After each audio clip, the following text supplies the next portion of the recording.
what's happened in the last video. What? You know what? You just hang out, drink booze, and pick spiders? You may! And here is more MrDudeManSir. Time for the moment of truth. It seems like Alisa's route and Lena's routes are linked, as well as Alisa is linked to all kinds of other routes, so it is time to learn why this is. I hope I will learn all of it. Maybe it may not be. Let's find out. I need to click that and it'll bring me to her route. This is all new. I did make sure that this is not just the same dialogue as Lena's route was, but this is all new. Only Lena and Alisa stood out among the splendor. Well, of course, it was quite natural for Alisa to be arguing with someone like that. But hearing Lena talk in such a raised voice, I came closer silently, trying to understand what was going on. No, you listen to me! Think whatever you want. I've said everything. It looks serious. I tried as hard as I could not to attract any attention, and look like I'm standing there with no intention of listening in on him. There's nothing to think about. Everything is as clear as day.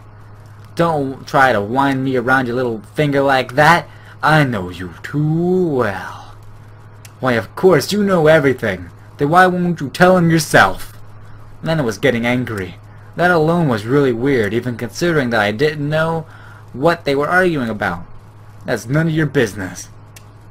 Alisa snorted, turned around, and her eyes met mine. A second later, Lena gave me a look as well. The girl stood there in confusion for some time. You're eavesdropping. Me? Oh, no. I was just, like passing by. I put on the best smile I had, but it didn't seem to help much. By the way, today he was peeping on me. Alisa gave me a malicious smile. So, this isn't about that, huh? This, the peeping, this angriness is not about the peeping. I wonder what it is about then. Elena looked at me questioningly. First of all, why would she believe this devious fox's stories? I did not peep. I am not a sugar-coated duck. You know quite well that it was an accident. Yana should be the one to blame. Sure it was. Tell that to the cops. It seems like my excuse was not working. Did you like my boobs? A shiver ran up my spine. Is that true? Lena looked at me imploringly. Well, you see, it was an accident. I didn't see anything above the waist. You didn't? I could show you again! Alisa cried in anger. I didn't know what to say! Of course, most guys in that situation would not know what to say, unless they would say yes. Or after they thought about it, they would obviously say yes. Unless you're Semyon, of course. You see, I told you! No. Elena started to mumble and rushed away a moment later. Also known as fading off the screen. Wait, what happened? I shouted after her. You see what you did? That girl is upset now. She gave a spiteful smile. First of all, it wasn't me who upset her. Second, I don't have any idea what you two were arguing about. I was running out of patience. Why should I tell you? It seems like she thought our talk was over and she was about to leave. I grabbed her hand abruptly. Alisa glanced at me in fear but didn't say anything. I was angry at the moment. Really angry. First, I was wildly enraged that Lena was upset because of me, even though I was actually kind of guilty. Second, I was enraged by Alisa's insolence. You shall pay for your insolence. Third, I was so tired I was about to lose my temper at the smallest thing. Happy now, I hissed, pointing into the darkness where Lena had run off. You only seem to have the guts to bomb memorials and hunt innocent girls. Not hunt them, but hurt them. Even though it's kind of the same thing. She looked frightened, saddened, and confused at the same time. She herself could hurt anyone. You just don't know her. Well, I did date her a bit, and it was kind of a bit weird, and I'm still confused about the entire route thing. I'm going to look back and see it every now and again. But it was weird, and it was, I do know that I do not know her very well. But I'm absolutely positive she would not hurt anyone. That is your job! We stood in silence for some time. I held Alisa's hand and didn't know what to do next. The solution dawned upon me all by itself. You have to go and apologize. Why the heck should I? Alisa tried to act as arrogant as always, but it wasn't going to work this time, because I said so. I refused to hear any objection and dragged her to the side of the bonfire. "Oh, Dmitrievna, I am sorry. We have some urgent business to deal with, so we have to leave early." The guidance officer tried to object, but I didn't listen and headed after Lena, pulling Alisa along with me. After some time, I realized her hand. I not realized it. I'm sure that he does realize there is a hand there, but he also released it. After realizing it, of course. Any objections? All the pride and arrogance had left Alisa's face long ago. "If you want me to come with you, I will, but I have nothing to apologize for. I told her the truth." "We'll see about that, then." I cut her short. We had been walking in silence until we entered the camp. She is shivering. We came to the square and I asked Alisa, "Where did we go next?" "How should I know? She's probably in that one island where the strawberries be. And who said they know Lena well? Was it me?" Alisa hesitated. "Well, she could be at that island, like I just said. She goes often where she wants to go be alone." "Excellent."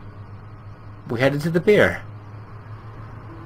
Night came down on the camp while I searched for panels and potted around the ropes.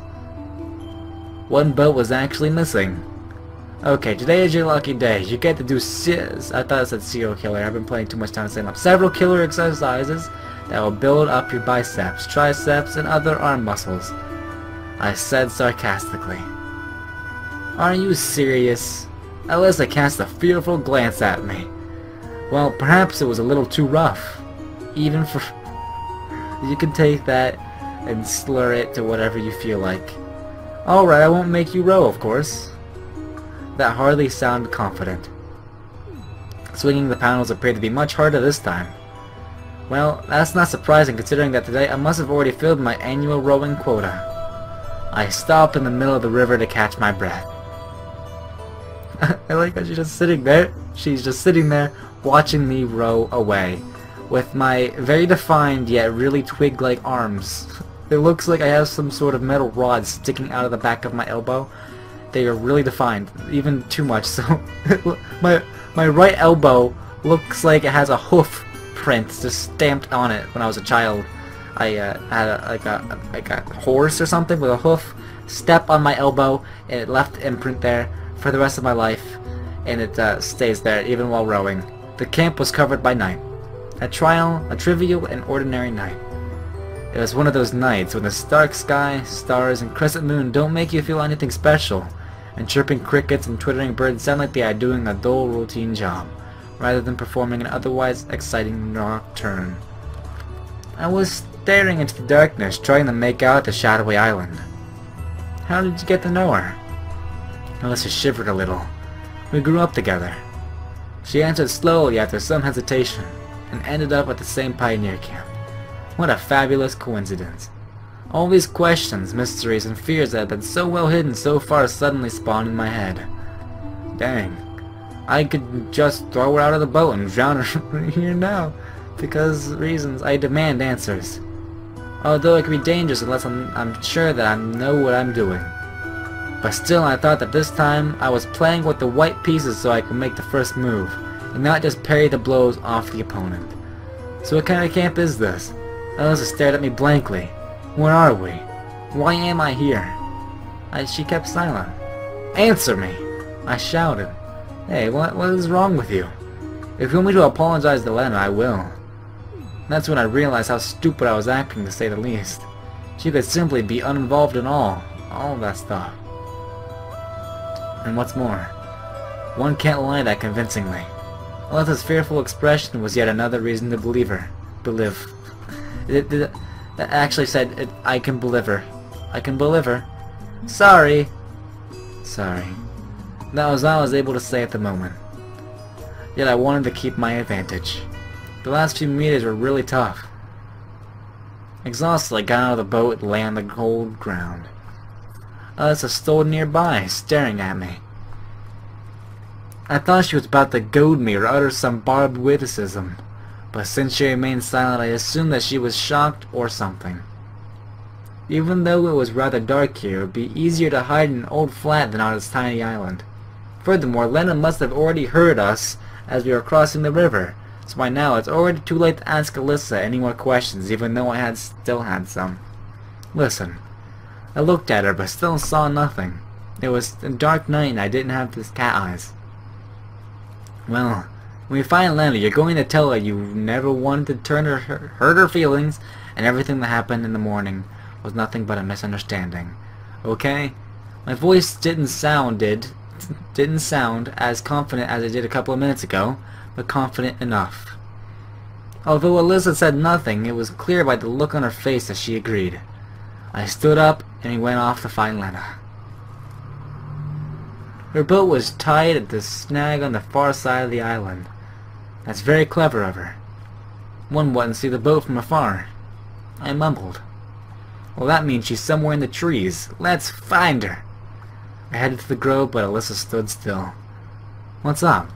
I thought we discussed everything already. It's not that. It's just it's dark in there. I had to strain my eyes to make out her face. The grove is smaller than my grandmother's daisy garden. Garden. What is there to be afraid of? Alisa didn't answer. If you want to know what I'm thinking, I would gladly just leave you here. I never know what trick you're up to. Well, she came very close to me. Let's go like this. She took my hand. Oh. Though it is a bit weird that her face, everything else is dark and her face is like super pale. Oh, that can be looked over though. I didn't expect this outcome. My cheeks turned red and hot, my breath was taken away and I could barely say anything. The whole situation didn't favor conversation, which was probably for the best, since I doubt I would be able to say anything smart. Slowly we headed into the grove. In a couple of moments I regained some self-control of myself. Of course. Come on, there was really nothing to be afraid of. We came here during the day, gathering some strawberries. No big deal. Just a normal birch grove. It's really nice here during the day. I added after a short pause. Alisa didn't look at me. She was staring somewhere into the distance. Well, it's up to you after all. A few moments later she pointed somewhere in front of us. There she is. I peered into the darkness but could barely see anything. Oh dear. When we came closer, we saw Lena sitting behind a tree. She was crying. Why have you come here? She asked cheerfully. And you? She looked at Alisa but didn't finish the sentence. At that moment, Alisa released my hand. Well, you see, I just wanted to apologize for being somewhat harsh and rude. Alisa interrupted me. Her voice had regained the usual arrogance of hers. Maybe it's because she didn't want to look weak in front of Lena. What a perfect apology. Not walking the walk, are you? How clever you to insist that I'm doing a bad thing and then doing the same thing yourself. Lena switched to shouting uncontrollably. You got it all wrong. I get what I've seen. You see, girls? You're arguing again and I seem to somehow be involved in all that. But I don't understand a thing. Explain it to him, Lena said to Alisa with a grin. There's nothing to explain. No, maybe you will let him have a try then. Whatever. She crossed her arms over her chest and turned away. Well then, Semyon, she blamed me for pursuing you. For a moment there was complete silence. Lena didn't like explaining any further, and as for me, I stood still trying to assemble the scattered pieces of a puzzle into a whole. What do you mean? Exactly what I said. It's not like that. That's not what I meant. Interrupted Alisa. Of course. You've always been like this. Then it burst into tears again. Wait, how come? So, Lena likes me? And you, what about you? You're trying to convince me that it's all wrong while you're holding his hand. What? So Alisa likes me too? Oh come on, Alisa likes actually liking someone? This can't be happening. It's just it was dark in here and there's so much like you. Always so arrogant. Always trying to control others. But when it comes to yourself... Alisa didn't answer. I really felt like I had to say something to defuse the situation. Hey, wait. Perhaps we just got it all wrong.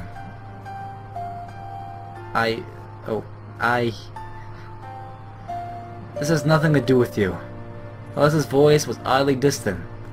Judging by the conversation, this has everything to do with me. Yeah, it does. Ask her what she thinks of you, and why she told me not to go after you. I don't think Lena was actually going after me. I'm telling you once again, we heard enough of your story already. Lena shot up and ran away into the darkness. I stood, nailed to the spot, not sure what to do next. If I follow Lena now, what would I say when I found her? After all, I don't even understand what this is all about. My cluelessness and silly attempts to console her would only upset her even more. Guess we'd better let her alone and be alone for some time. That didn't sound very confident. Whatever. Without another word, Alisa headed back to the boat. The whole way across the river, the pier was a heck of a trip. I had to stop every 10 to 20 meters to take a break. A break. Alisa was staring at the river and didn't pay attention to me. Well, this seems to be the first situation here in the camp that is completely beyond my comprehension. Even though, ultimately, it's just a trivial, everyday situation. I wasn't as confused even during the all-night expedition to the old camp. And after all, if you have a closer look, there isn't anything strange here at all. Lena is a very shy and perhaps even introverted person. Yet she's human and can't completely avoid normal human developments. Considering that, her reaction fits the situation quite well. Even if I don't get the source of the quarrel, it's clear as day that the girls would not behave like that if they didn't have a good reason. And as things were standing, I was that reason. And that's the strangest part of the whole situation. Hey, I'm sorry I went that way. If I hadn't overheard your conversation, it seems like I was feeling a pathological need to excuse myself. It's not your fault at all. She said absent-mindedly. It is that you appeared in the right place at the right time and restarted a mechanism that stood still for a long time. I don't quite get it. Of course you don't. And actually, you shouldn't right now. You'll get it later.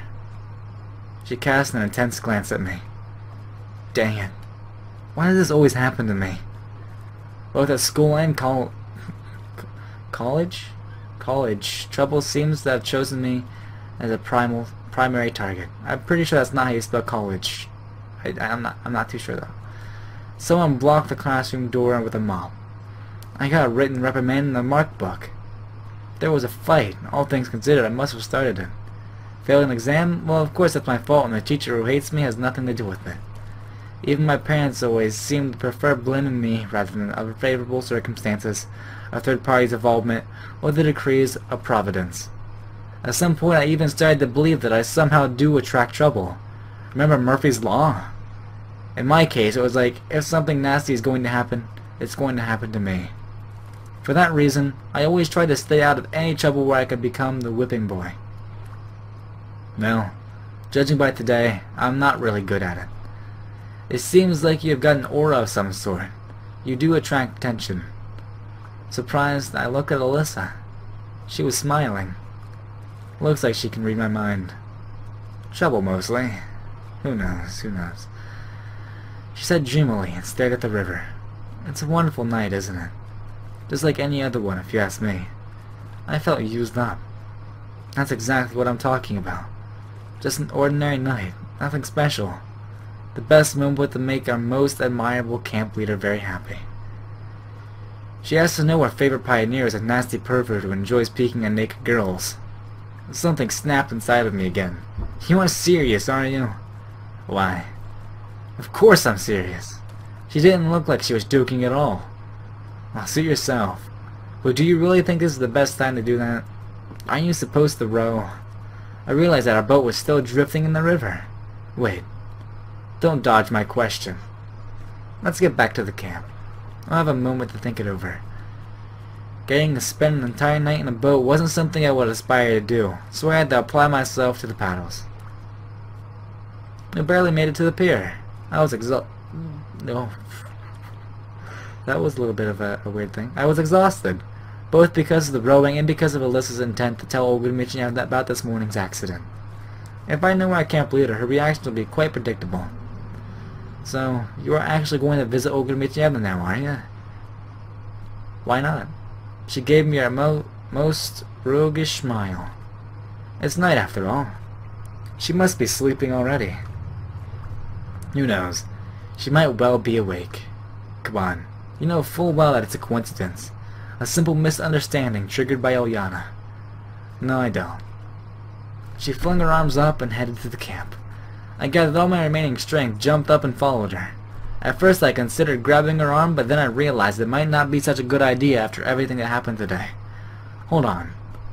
I trudged unenergetically along next to her. Let's talk this over. Is there anything to discuss? We silently walked alongside each other for some time. At least she walked away slowly, so I had no trouble keeping pace with her, and I was thankful for it. Hey, is there anything I can do to convince you not to tell Olga Dmitrievna? Not sure, but, well, there's one thing. We came to the square. So what is it? Well, stop chasing Lena, for instance. For God's sake, what makes her think I'm chasing Lena? I started to lose my temper. Why are you making up such nonsense? You started the quarrel in the forest because we had to go into that island and here to go again. Enough is enough. I'm not chasing her. Oh dear, look at those eyes. Alisa stood still. Bright moonshine lighted up her face, which showed evident signs of resentment and displeasure. Like I don't see how you look at her. How do I look at her? Like that. Like what? You know. She shifted her gaze but remained standing still. Hey, stop seeing everyone through your twisted imagination. If you can't stop making up nonsense stories, then at least keep them to yourself. Don't make others suffer because of you and your stories. I don't care if you pick on me, but now you got Len involved. I really lost my temper for good, but Alisa did not answer. We sank into an unexpected silence that was only broken by Alisa's sparse sobs. From bad to worse, now you are crying. Have you all gone mad here? I clasped my hands in despair. I could understand why Lena was crying. But seeing Alisa crying is unthinkable to say the least. I can't even see her reasoning. At any other time I would definitely be shocked, but at this moment I'm just too tired for that. My mind was absolutely blank. To be precise, it was so heavy and full, so not even a single idea would have the chance to dwell there. If I could compare my brain at its prime to a broad highway full of speeding thoughts, overtaking each other and causing giant chaotic crashes, then now it's nothing but a forgotten tiny path in a distant desolate forest, which is only used in times of absolute necessity. Alisa kept silent, until she stopped crying. If you really are so serious about this, go ahead and tell everything to Olga Dmitrievna. I hope it makes you feel better. Okay, I won't do it, she said quietly and turned to me. The tears were gone, but her face seemed to express absolute sorrow for the world. I'm just feeling hurt. What hurt you? I asked her tiredly. It's always like that. She gets all the attention and always pushes me aside. I had difficulty understanding what she was talking about and decided to play along. Hopefully she finally leaves me alone. It's not true. You do draw attention, but people just overlook you. I don't. I raised my eyes and looked at her. Her facial expression was a mixture of amazement and expectation. See? So you... Oh. Look at that face! It is a bit weird, but it's so cute. So you... Could you... All of a sudden, her voice became so tender that I flinched in astonishment. Alisa's face turned red and she hid her eyes. So, you really think that I'm as good as her? I wanted to say something like, even better, but stopped myself. Yes, I do. It seems she didn't understand that I said it all absolutely insincerely. Alright, time to sleep. Alisa suddenly yelled cheerfully. Now she was acting more like herself again. See you tomorrow. She waved her hand and ran away. I sighed in relief. Well, it was over for today. All my remaining energy was wasted on a sprint to Olga Dmitrievna's cabin. There was no light, so in trying not to wake up the camp leader, I undressed quietly and lay down. It's still interesting. What did Alisa mean? And Lena. It's become totally unclear what is going on with them and with me. As if he got sucked in some sort of vortex which started to swirl with furious power. What's going to happen next? And where will I be thrown then? Semyon is such a baka.